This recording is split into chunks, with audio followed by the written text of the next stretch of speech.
नमस्कार, मैं डॉक्टर ऋतु दुबे, सहायक आचार्य दर्शन शास्त्र, राजकीय मीरा कन्या महाविद्यालय Udaipur.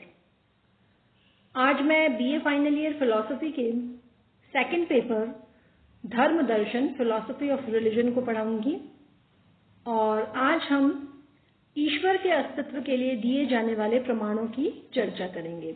Proofs for the existence of God. इस विषय पर अपने पिछले वीडियो में मैंने दो प्रमाणों को स्पष्ट किया था। एक तो प्रत्यय सत्ता मूलक प्रमाण ऑन्टोलॉजिकल आर्गुमेंट और दूसरा विश्व मूलक प्रमाण कॉस्मोलॉजिकल आर्गुमेंट। आज हम बात करेंगे प्रयोजन मूलक प्रमाण, जिसे उद्देश्य मूलक प्रमाण भी कहा जाता है, टेलियोलॉजिकल आर्गुमेंट, और दूसरा नैतिक प्रमाण या नीतिपरक प्रमाण, जिसे मॉरल आर्गुमेंट कहा जाता है। तो सबसे पहले प्रारंभ करते हैं प्रयोजन मूलक प्रमाण से। टेलियोलॉजिकल आर्गुमेंट क्या है? तो जिस युक्ति में विश्व की प्रयोजनशीलता के आधार पर ईश्वर के अस्तित्व को सिद्ध किया जाता है, वो प्रयोजनात्मक युक्ति कहलाती है। विश्व को अगर हम समग्र दृष्टि से देखें तो हम पाएंगे कि संसार की छोटी से छोटी और बड़ी से बड़ी सभी वस्तुएं किसी प्रयोजन या लक्ष्य की सिद्धि के लिए बनी हैं। ये जो लक्ष्य पूर्ति है या फिर जो साधन को साध्य के अनुकूल बनाना, ये एक चेतन शक्ति की ओर संकेत करता है। अतः विश्व के पीछे एक आदि चेतन शक्ति है जो विश्व को साधन के रूप में प्रयुक्त करती है और यही शक्ति ईश्वर है। तो विश्व में व्याप्त विश्व की छोटी बड़ी सारी चीजों में जो प्रयोजन हमें दिखाई देता है, लक्ष्य दिखाई देता है विश्व प्रक्रिया में, उसके आधार पर उन्होंने एक चेतन सत्ता की अनिवार्यता को सिद्ध किया है और वो जो चेतन सत्ता है वो ईश्वर है। ऐसा प्रयोजन मूलक प्रमाण जो है वो सिद्ध करता है। ऐसा भी होता है कि कभी कभी ये तर्क लक्ष्य के स्थान पर या प्रयोजन के स्थान पर व्यवस्था पर बल देता है। वो कहता है कि विश्व में व्यवस्था है। प्रकृति के विभिन्न क्षेत्रों में हम देखते हैं एक प्रकार का अभियोजन है, जिसे देखकर बहुत आश्चर्य होता है। सूर्य सुबह ही उगेगा, शाम को अस्त होएगा।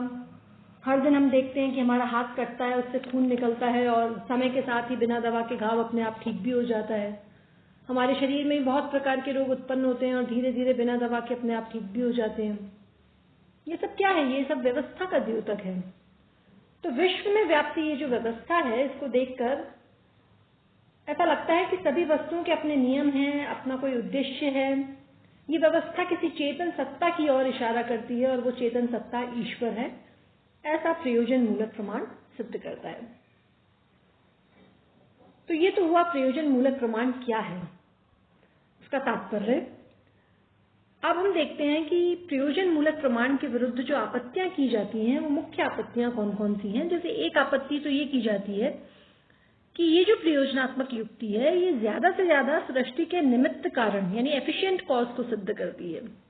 यानी ये युक्ति सिर्फ इतना ही बता पाती है कि सृष्टि में एक निश्चित उद्देश्य या प्रयोजन है जो किसी चेतन सत्ता से आया है, लेकिन इससे यह सिद्ध नहीं होता कि जगतकर्ता ईश्वर की सत्ता है। कहने का अभिप्राय ये है कि जो इसके आलोचक हैं इस युक्ति को, वो ये कहते हैं कि ये जो युक्ति है वो ज्यादा से ज्यादा ये बताती है कि विश्व में जो प्रयोजन है उसके पीछे कोई ना कोई चेतन सत्ता है, लेकिन वो चेतन सत्ता ईश्वर है, जगतकर्ता ईश्वर की सत्ता है। ये सिद्ध इस युक्ति से नहीं होता। एक अन्य आलोचना यह कहकर भी की जाती है कि सृष्टि रचना में ईश्वर का प्रयोजन क्या हो सकता है। प्रयोजन की बात करते हैं आप, तो सृष्टि की रचना में ईश्वर का प्रयोजन क्या है? प्रयोजन की उपस्थिति तो अपूर्णता को प्रकट करती है। किसी कमी को पूरा करने के लिए ही हम प्रयत्न करते हैं, जबकि पूर्ण ईश्वर को सृष्टि रचना के प्रयत्न की आवश्यकता ही क्यों प्रतीत हुई।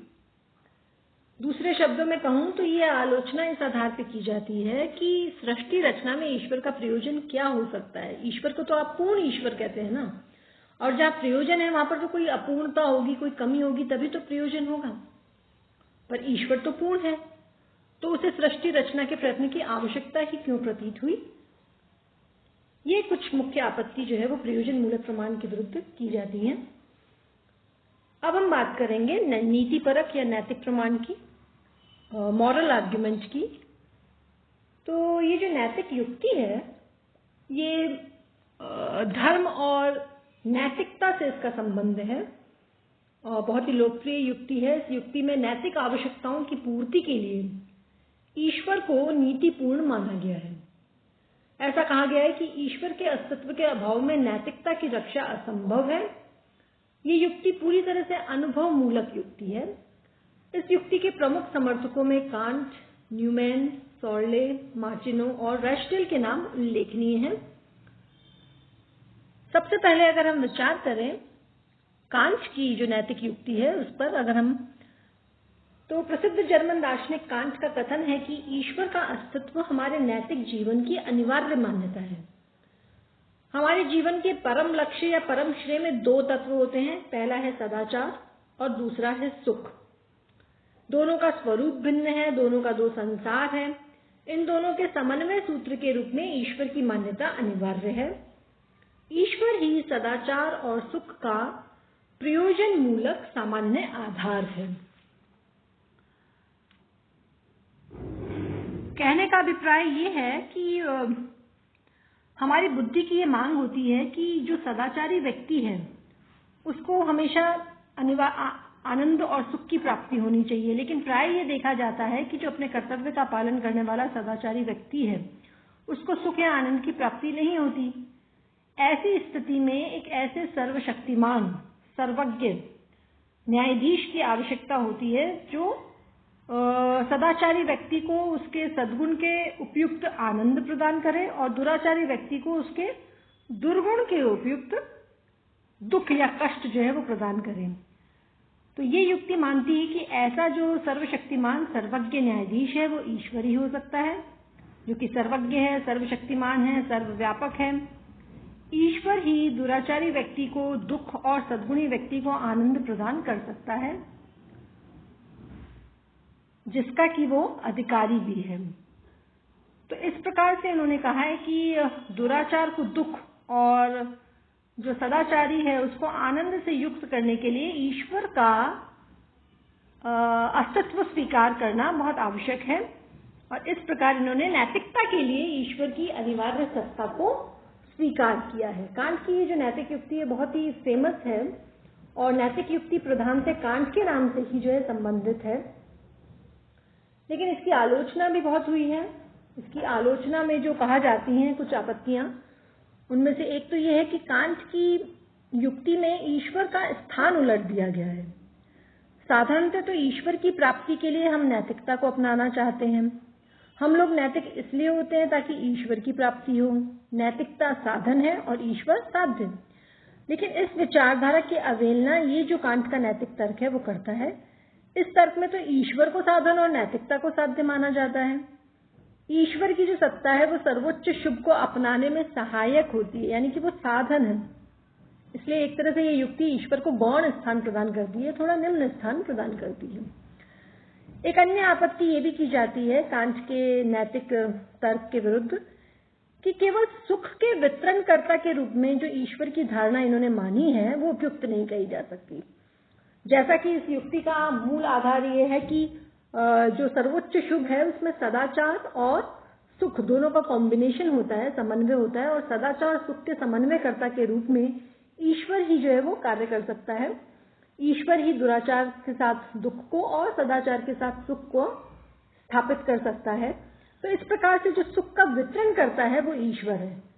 ये जो इस युक्ति ने स्थापित किया है, ये धारणा कई लोगों को, कई आलोचकों को जो है वो सही नहीं लगती। वो ये कहते हैं कि यदि ईश्वर को मानना ही है तो एक ऐसे नैतिक आदर्श के रूप में मानना चाहिए जिसे हम अपने जीवन में सिद्ध कर सके, ना कि केवल सुख या दुख के वितरणकर्ता के रूप में ईश्वर की जो है सत्ता मानी जा सकती है। तो इस प्रकार से कुछ आपत्तियां जो है वो कांट के दर्शन पर उसके विरुद्ध जो है वो की जाती है। कांट के अलावा भी, जैसा कि मैंने कहा, मार्टिनो, सॉर्ले, रैशटेल आदि की भी नैतिक युक्तियां जो हैं वो प्रसिद्ध हैं। आज के लिए इतना ही काफी है। इसी के साथ हम ईश्वर के अस्तित्व संबंधी कुछ प्रमुख प्रमाणों की चर्चा को यहीं विराम देते हैं। धन्यवाद।